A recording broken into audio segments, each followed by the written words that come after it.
Penerbit terkenal, Datuk Yusof Haslam meluahkan rasa syukur apabila anaknya yang juga pengarah Syamsul Yusof bersama-sama meraihkan Aidilfitri tahun ini.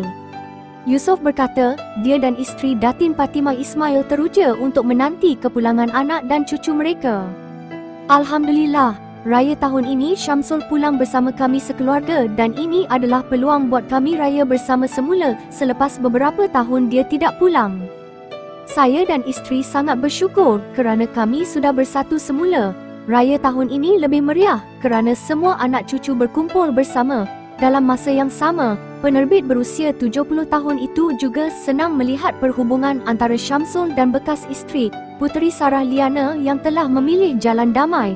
Justeru, Yusof nasihati mereka supaya mengetepikan ego dan memaafkan antara satu sama lain selain menyelesaikan konflik dalam keadaan tenang.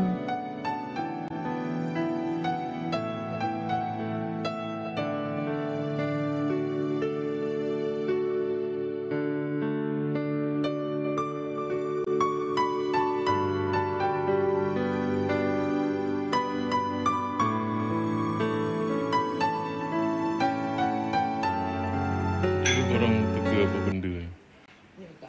Aku rasa abang seorang je makan pada hari raya telur, otak lembu. Otak kena makan nasi impit, men. Siapa geng?